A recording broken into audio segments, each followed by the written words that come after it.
Don't move until you have the receipts. Don't move until you hold them to their word. I'll explain what I mean on this segment of the Gig Geezer.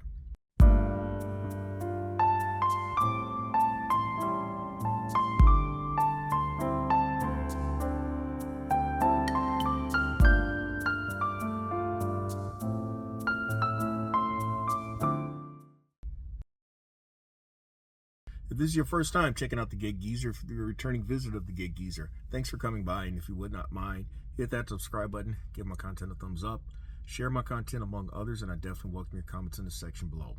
I'm doing this real time, and I'm doing this hopefully on one take. The purpose of this segment of the Gig Geezer is just to serve as a reminder of why it's important to have certain things in place before you move. The first example is having the receipts.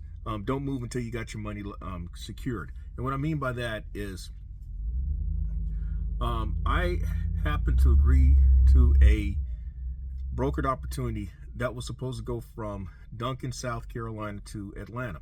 Sounds familiar. And it is, because it's something that I've done recently. Well, I was approached by a familiar broker for this particular opportunity yesterday. In fact, I was contacted by a text message about whether I'd be available to do a run from Duncan to Atlanta. It's from a place that I've picked up from and I've delivered to on multiple occasions. And but he told me to hold tight because he had not gotten it finalized though, but that wait for the rate confirmation sheet and the delivery order. Now, for those of you who have yet to do a brokered opportunity, two of the most important things that you will need when you do brokered opportunities and you're looking to get paid, especially if you're dealing with a factoring company. And by the way, this is a link. This is the factoring company that I deal with, and there's a link in the description section below. The two most important pieces that you're going to need is your rate confirmation sheet and a bill of lading, some type of proof of delivery. Typically it could be a delivery order that you sign your name on and have other parties sign their name onto it and date it, or an actual bill of lading. There's a formal form that can be generated by the shipper, and then you can also generate one yourself. In fact, I keep a couple of them with me. In fact, I got to print out some more, but I've kept my experience over the last year or so has taught me to do these type of things. Now, when you submit your invoice for payment, you want to have that signed rate confirmation sheet, proof of delivery, signed bill of lading or delivery order, and then you want to provide some photo documentation of having received the order and having delivered the order. And then 99.9 times out of 100, you will be paid without any issue. But what is specific to this segment of the Gig Geezer was that the rate confirmation sheet, I never got the rate confirmation sheet yesterday. And then I got a text message and a phone call this morning asking about my estimated time of arrival in Duncan. I told him I get to receive a rate confirmation sheet and a delivery order, mainly the rate confirmation sheet.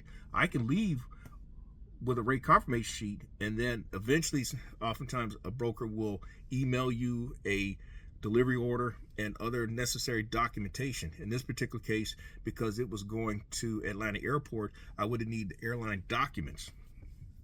Well, what was interesting is that I got all the way to Duncan, and then I got a text message saying, "Hey man, sorry, but they weren't looking for somebody to pick up one pallet. They're looking for somebody to pick up a total of 9 pallets."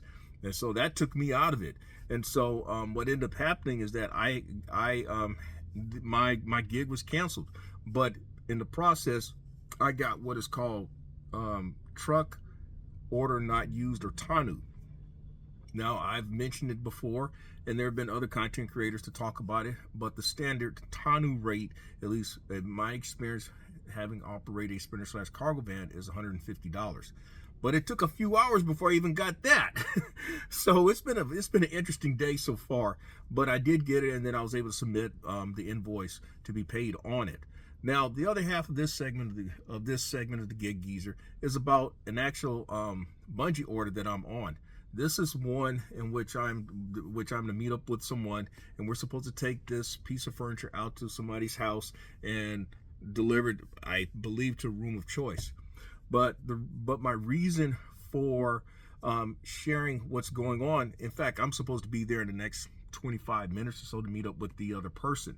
The reason for this segment, the reason for this content is that this order had been claimed by somebody, but apparently nobody took to it, and so Bungii tried to get in contact with other drivers in the area, blah blah blah blah blah. And what happened was I responded, and I asked Bungii about certain parameters of the order, and they told me, "Oh, it's not available."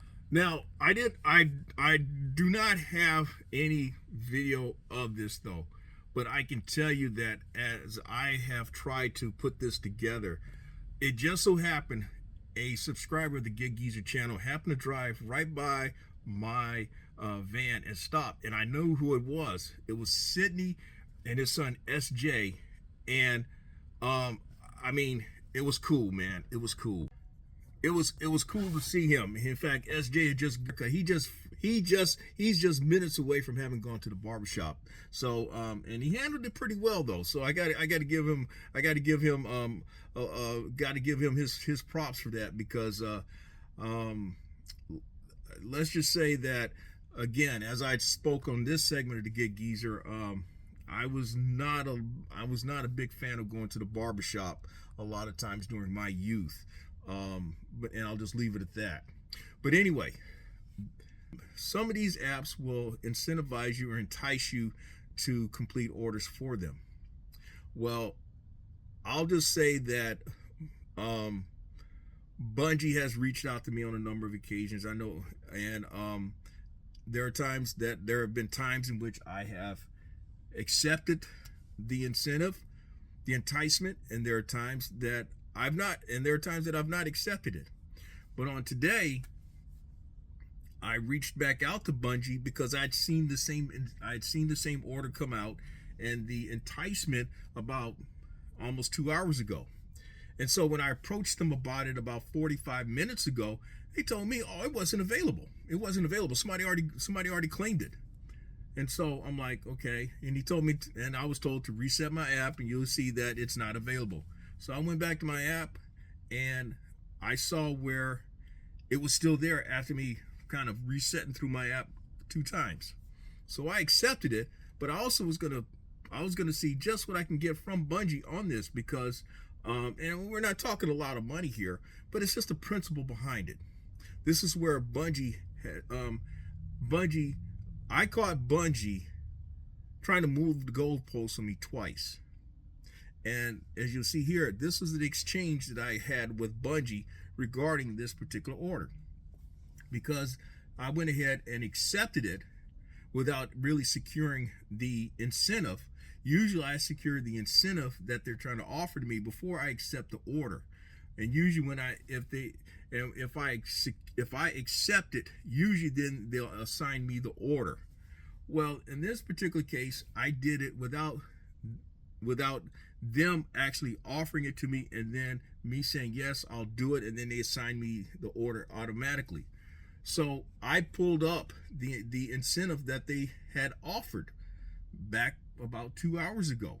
They told me, "Oh, no, that was for another offer." I'm like, "Look, man, this is what you offered just an hour ago, basically." I'm paraphrasing though. So I'm thinking now, okay, if Bungii want to play these games, Bungii want to move goalposts, I'm going to remind y'all of what you did. So I said, "Hey, you're moving goalposts, typical Bungii." And then I mentioned that, hey, the reason why I'm contacting you is because of you saying that it wasn't available, but yet obviously it was available because I claimed it. And then you offered this, but now you're saying it's not available. You've moved the goalposts on me twice. You know that this would not hold up in a court of law. Well, I guess he didn't want to hear the court of law, because so eventually he says, "Okay, we've logged you the incentive." I'm paraphrasing though, but sometimes you have to have the receipts. In fact, a lot of times you have to have the receipts. I mean, one of the things I learned as an insurance agent 101 over 20 years ago is that we live in a litigious society. Now, I'm not going to turn around and try to sue Bungii over that, but it's the principle of things. In fact, a lot of times people will sue you over the principle of things. They'll go as far as they can to the U.S. Supreme Court over the principle of things. And so it is the principle of you holding apps to their word, holding apps to what they put out there. And in the case of like with the rate confirmation, you're holding the company to what they offered in case they turn around and try to play dumb on you. Because I've mentioned how sometimes the brokers will play dumb on you when you're trying to get, in fact, on this segment of the Gig Geezer, I talked about ways that you get additional monies on brokered opportunities. They will try to play dumb with you on a wrong address situation. They'll definitely play dumb on you when it comes to no touch. They'll try to play dumb on you for TANU. They'll try to play dumb on you about layover. These are all common tricks and practices that these brokers would do. So the fact that they had not sent me a rate confirmation sheet, I was not leaving Columbia until I got one. And when I did, I did drive directly to Duncan. In fact, it was tracked on MacroPoint. That's the tracking device that you have to agree to with many brokers. And so when they contacted me in Duncan, there was no doubt that I knew that I was in a situation in which I would be in a TANU situation. I knew that right from the start when they contacted me. So that's all I have to share for this segment, the Gig Geezer. By the way, this is the actual item that was delivered on that Bungii order. If you like the content that's been provided in this segment of the Gig Geezer and any other segment of the Gig Geezer, hit that subscribe button, give my content a thumbs up, share my content among others, and I definitely welcome your comments in the section below. I'm Inwood Lane. As always, may your grind and may your hustle continue.